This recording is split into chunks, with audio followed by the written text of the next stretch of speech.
to our viewers here in the studio. I'll start with you, Laj Majid. Tinubu versus Benue, IGP deploys team, tactical team, they say. And this coming from this Nigeria. Self-defense not ruled out, ex-Senate President Mark also warns. I think the Nigerian state and its managers have not only dropped the ball for too long, but I think have exhibited a very high level of responsibility when it comes to killings in Benue and have consistently talked about it on this program. I have said it clearly that the government is making every effort to defeat Boko Haram. You have a complete military operation going on there. You have division set up. You have air components in place. There's an effort. And in the next few weeks, you'll see a scaling up of operations in the northeast. The government is tackling banditry in the northwest massively. Every day they give you reports of the bandits they've killed, the ones that have been declared wanted. You see the government acting as a government when it comes to banditry in the northwest. Also, banditry in some parts of the north central is also being pursued with a lot of vigor or with the full might of the state. They may not have defeated all of them, but at least you can see as a citizen that efforts are being made. But not in Benue, not in Plateau. Where the government is fixated on this obnoxious, if not senseless, narrative of former herders classes or communal crisis. And have consistently warned, we have consistently communicated to our friends, even the government, to say, this is a flawed narrative because, you see, to treat an ailment, you must first do a proper diagnosis. When you keep categorizing mass killings as communal crisis, it's a matter of time before it explodes in your face and embarrass the government the way it has done. You have the global attention now because the policy has even intervened on this matter. They called it a terrible massacre. A massacre. Yeah. How do you describe the of men, women, and children in their hearts as one other crisis, communal crisis? And unfortunately, the statement of the president still said this conflicting signal of trying to reconcile, trying to call peace meeting between who? If you know whoever is responsible for this killing, you shouldn't be calling a peace meeting between them. You should be arresting them, prosecuting them, and if found guilty, hanging them. Now, this is a national embarrassment. It's a national calamity. And for the president, you see, I like politicians. They put their political ambition ahead of them. I have warned on this program. And Mr. President, your 2027 re-election bid is almost a course that is clear because the opposition is in this direction.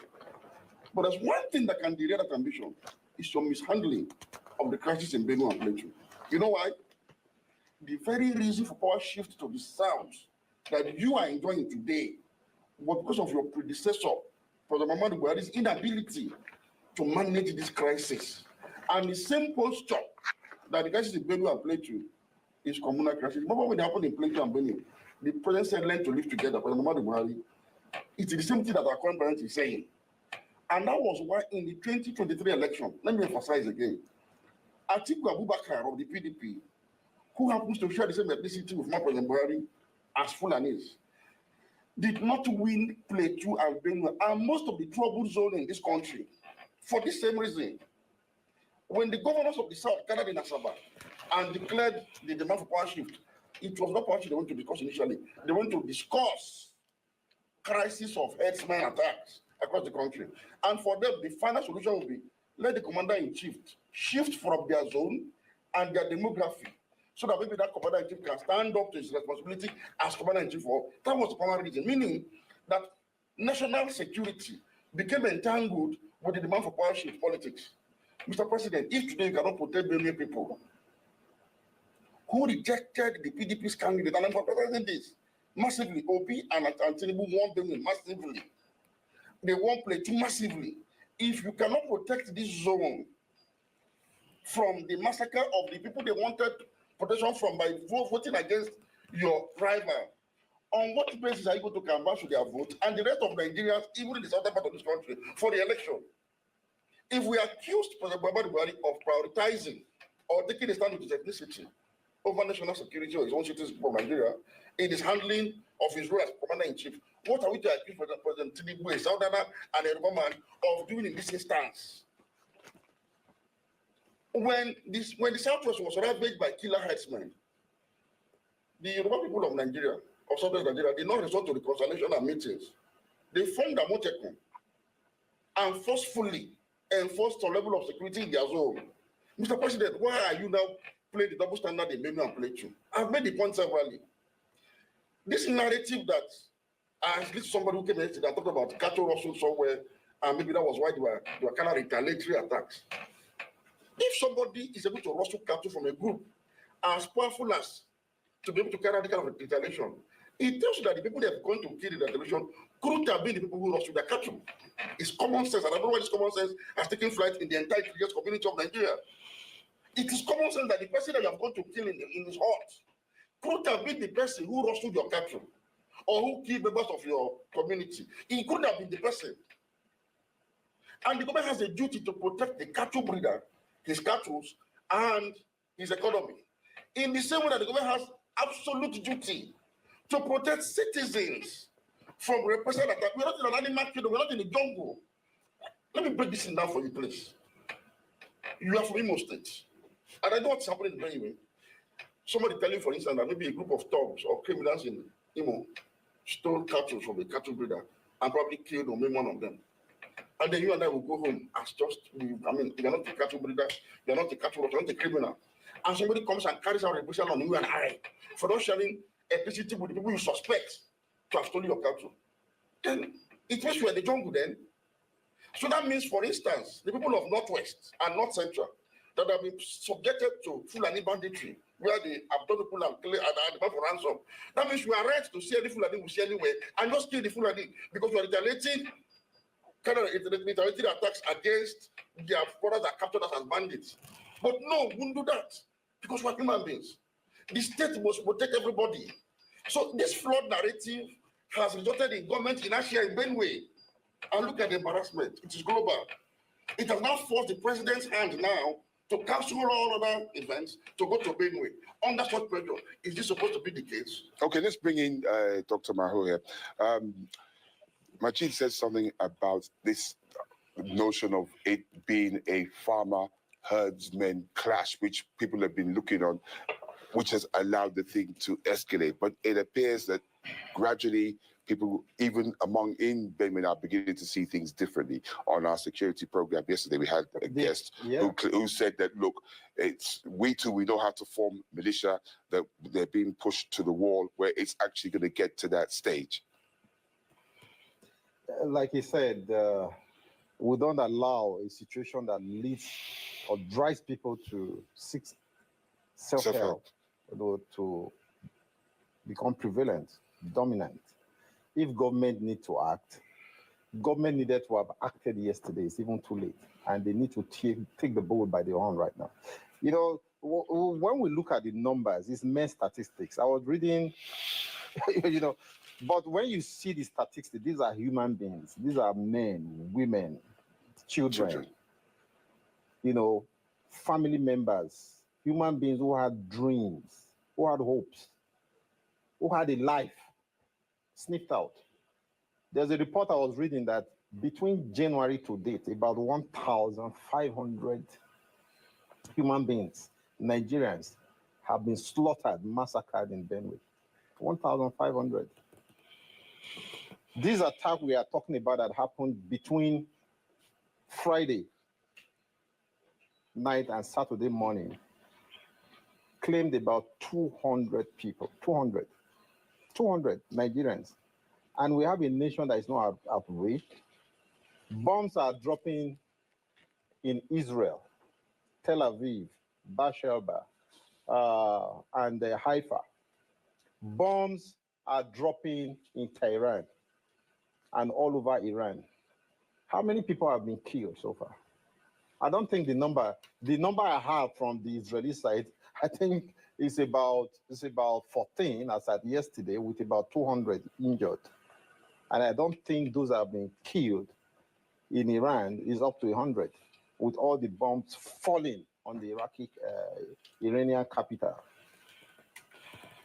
So the point is, for 200 people to have been slaughtered in one night, in one go, it shows the gravity of the situation.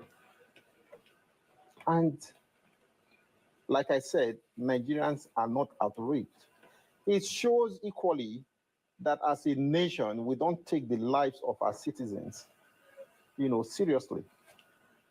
In line with Section 14 of the Constitution of Nigeria, which states that the primary purpose of government is the welfare and security of the citizens. Doc, but you would agree that once upon a time, Nigerians were like that, but it's because the frequency with the way it's happening, 26 today, 49 tomorrow, 64. Yes, so that's just made... That's the point I'm making, that even government itself is not alive to its responsibility. It doesn't know why it exists. It doesn't know. We all draw power from the Constitution. Without the Constitution, we are nothing. It's the Constitution that brought us together.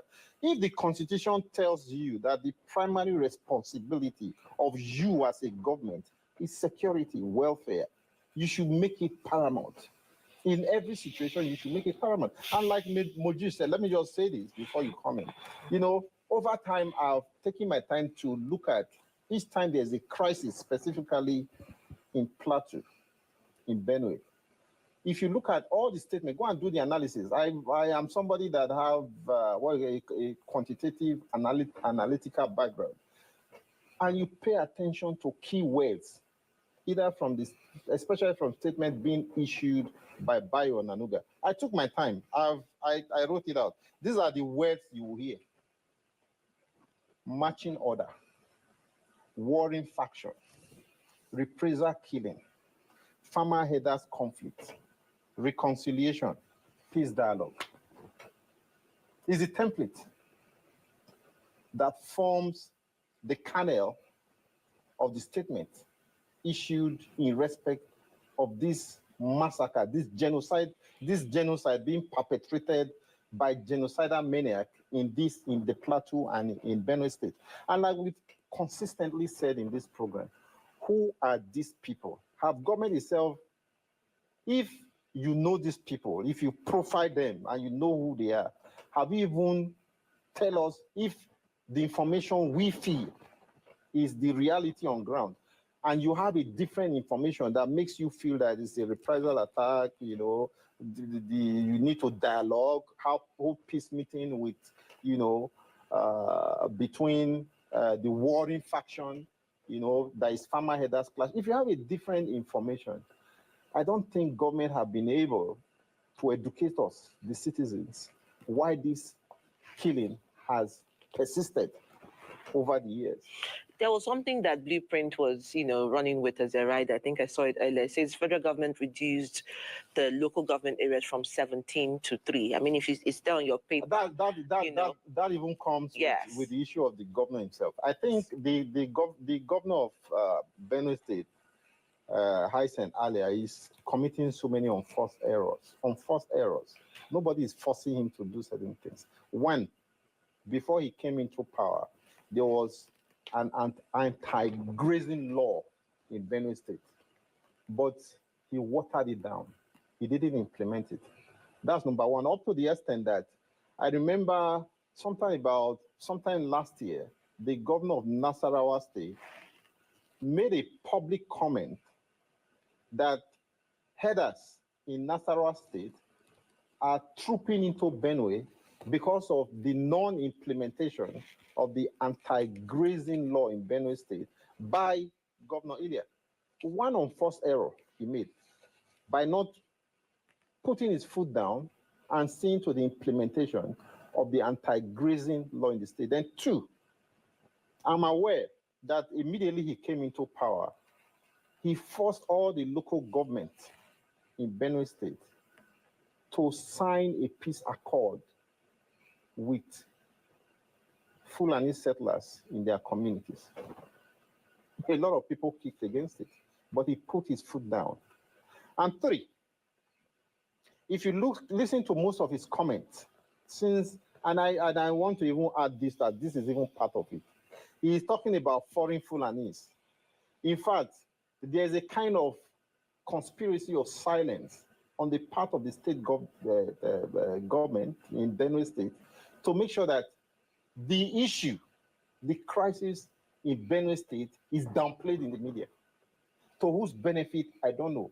So those three factors alone has led to an emboldened the Fulani and led to an escalation of the crisis. So he's saying, what's the purpose of him coming to tell us, 17 local governments or communities were under siege before, now that there are 3. You are not talking about the fact that your people are being massacred, being slaughtered in their sleep on a daily basis.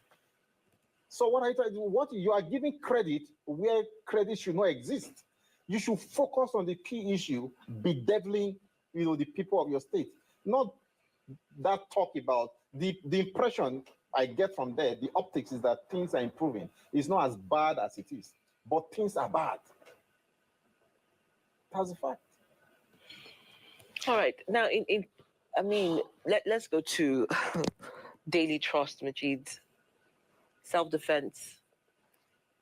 Benue killings. David Mark warns of self-defense as the president visits. I wrote an article. You and I discussed it on this program when I said Nigeria was on the road to Sudan. Yeah. You wrote something similar too, if you remember. Yes. Go and check the history of Sudan. The crisis in Western Darfur, which eventually led to a civil war and the genocide in Darfur, had to do with Arab camel breeders that came into Sudan from Chad, and with the support of the Khartoum government that was also Arab. So they gave them land to settle. And before you know, there was this so-called settlers and indigenous crisis and all that. And then it was weaponized as a political tool to carry out genocide of the black population in Darfur.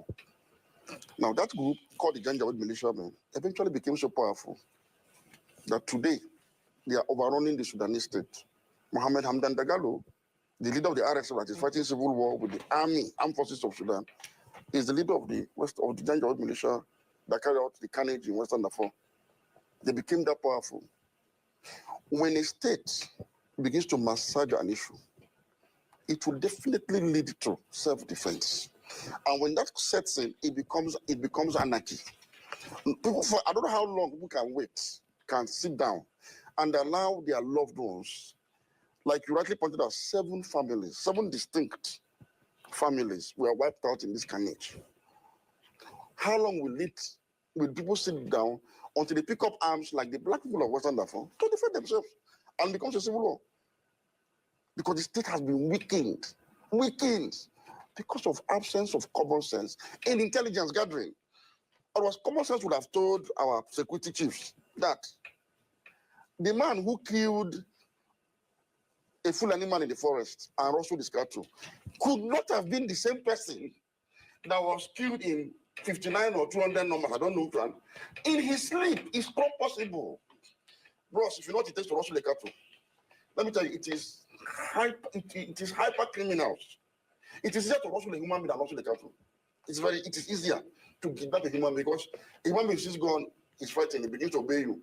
To move one cow from point A to point B, it's not an easy task.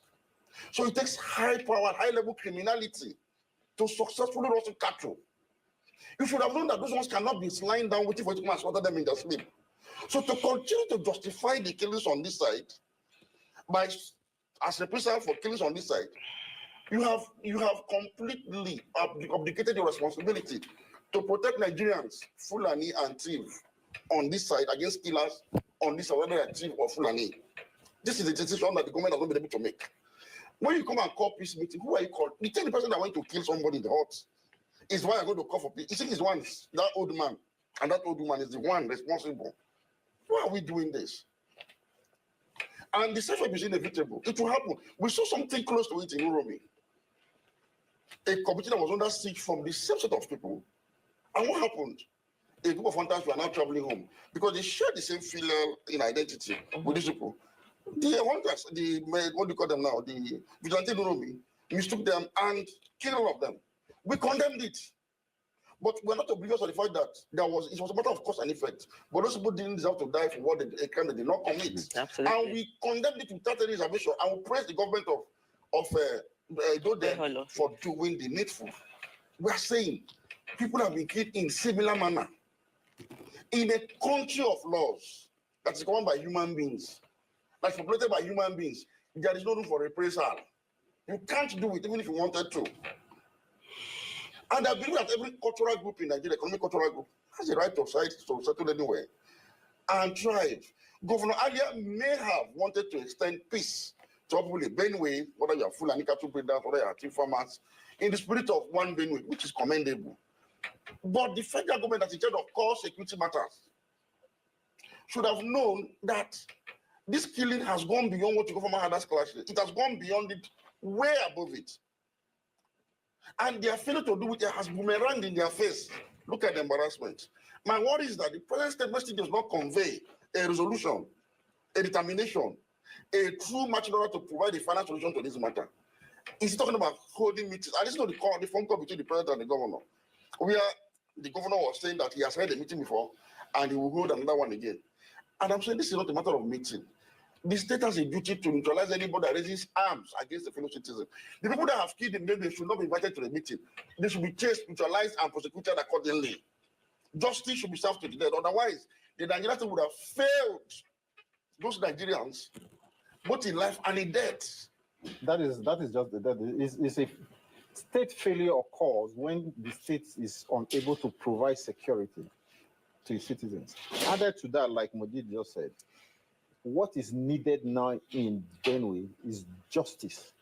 Absolutely. For those that have been killed. Which is what Pope Leo also talked about, yes, justice and security. Not justice. Yes. It's not reconciliation. Who are you? Who are you reconciling? Somebody, you are calling somebody, from what we said backstage, somebody who, a family that has been wiped out. What kind of reconciliation are you going to give to them without justice? There can be no peace without justice. Justice should be a prelude to all this peace meeting you are talking about, in order to assuage the hot feelings of a lot of people in Benue, or the woman in a viral video whose 5 children and husband were killed. She's all alone in the world now. So what reconciliatory meeting are you going to call her to come and attend when you don't give her a sense of justice, that she will get justice for what has happened to her? So the push should be towards justice for the dead, justice for those whose cows have been rustled, justice for the people of Benue State. It's even more frightening, Dr. Mal, because we are talking also about the attack on internally displaced people who are internally displaced as a result of crisis, double jeopardy, double tragedy. People forget easily. Don't start in the media talks about genocide. Some people get agitated, particularly those in government. Maybe they don't understand the meaning of genocide. As at 1994, when the genocide took place in Rwanda, people don't know that there was a civil war already between the Hutu-dominated government of Rwanda and the rebel Tutsi-led government movement, the RPF, led by Paul Kagame. That is, a Tutsi militant group and a Hutu government was at civil war. So ordinarily it will be justified. After all, your soldiers are killing our soldiers, we are killing you. So if you kill innocent civilians, so it could have been counted as part of the collateral damage. But it wasn't. You know why? While the civil war was going on, a group of militiamen armed by the Hutu government, made up of mostly Hutu men, went on rampage and started killing Tutsis. The world counted that as a genocide, despite the fact that there was civil war going on between Tutsi militants and Hutu government. Meaning that, for instance, if you have 2 militant groups in Benue fighting, assuming you have a thief militant group and a Fulani militant group fighting in themselves, it will be considered as genocide. You know, this Cold War. Yes. But the moment you branch off the war front and now go to somebody's hut and kill them in 200 numbers, that is no longer part of that war. This is genocide. Now, even the Geneva Convention prevents killing of civilians during war. So IDF is like the Defense Force and the IRGC of Iran are fighting. If they can be killing themselves, officer to officers, no, we'll call it a war. Military target. But once you hit a civilian target on both sides, the war becomes due because once the numbers rise, it can be counted as genocide, like what's happening in Gaza. So what I'm saying is, I expect soldiers, people that have reached the rank of major generals, to generals, to chief of defense staff, to service chief, to understand this basic rule. That anybody who's unarmed, defenseless in his hut, in his farmstead, in his grazing land, cannot be part of a conflict. Cannot be, even in international warfare. Therefore, I'm making an analysis for the government to know that all of its belief system on this matter is faulty. Its approach is faulty. It must change approach. In Borno, we hear of Abu Kaka, Abu Dada, Abu, all sorts of Abus that are being wanted and being chased. Commendable. In the northwest, we hear of all sorts of Abu Gide, Dogo this, Dogo that, and that, that are being pursued or neutralized. We want to hear names of people responsible for these killings in Benue that are either being declared wanted, being neutralized, or being arrested for prosecution. This cannot happen in a country of human beings, and we are telling me that people are doing reconciliation. Reconciling with who? I don't understand this. So what will the president's visit do? Because the CDS also says that they will be changing strategy. It will make no difference if the president does not realize that what's happening in Benue is genocide. If he still thinks it's a communal crisis and he goes along, somebody went there and said people should learn to live with each other. If he goes there and repeats the same narrative, his visit to Benue would have been useless, ineffective, and he will have to contend with in 2027, no matter the support he thinks he's having today.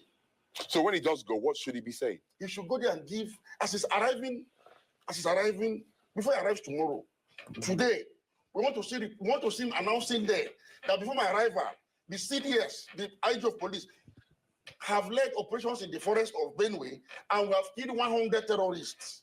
And these are the people that are, do you see the way Benjamin Netanyahu addresses his people? With precision, with pictures. We want to see the president do that, otherwise we are failed as commander-in-chief. I was actually reading a speech by the governor of Benue State yesterday, Aysin Ali, and the speech was comprehensive, commendable. Apart from what the president needs to do, the buck stops on his table. He needs to set the direction of what would happen in Benue. The people of Benue too need to take their own destiny into their own hands. And that's why I commend the speech, that the governor of Benue State, delivered to his people yesterday. And if you look at his speech, essentially was calling for reconciliation. He was reaching out across the political divide in the state, the PDP, the APC. In fact, he even reached out to his arch enemy, who is the secretary to the government of the Federation, George Akume, that look, this is no longer about politics. It is about our people. And we need to come together to protect our people. If you read this speech, you'll be impressed because he spoke across board, reaching out to everybody, knowing that, look, this problem is not about the thief. It's not about the Domas. It's not about every other ethnic nationality in Benue State. Every Benue man counts, and they need to come together to confront a common challenge. And I do hope, with that position he has taken, if Mr. President go there tomorrow, he should support them, provide the necessary support so that they can come together and confront a common enemy. Tomorrow, the SGF was not responsible for the killing in Benue. Neither is the governor. Neither is PDP or APC. Let them stop politicizing what is an existential threat to everybody in Benue. No. What I'm trying to say, the president should go to Benue and bring and spit fire. The president. Look, go there and show us your commander-in-chief. If Akume is not ready for peace and is part of it, arrest him, if possible, found guilty. Let the law serve its course on Akume. If the governor is responsible, the same thing. If PDP is responsible, the same thing. If APC is responsible, anyone who is responsible for this killing should be neutralized. It's about Nigerian lives. It's about Nigerian lives. Look, Mr. President, go there and spit fire. Go there and show them that you are angry enough to neutralize those that are killing your people. We know that the president is not going to do that. We are trying an agenda, but we do know that the president is not. Because if he goes there and address political issues, it will still not work. We'll come here 2 weeks later and be talking about the same matter. Well, gentlemen, be that as it may, I know you want to run. Yeah, we do. Be that as it may, Mr. President, go to Benue, address the problem. Know that you are the commander-in-chief, and know that the constitution under which you operate as Mr. President gives you the power to do what you need to do. And know that the lives of Nigerians, whether in Benue, in Plateau, and other parts of the country matters. Okay.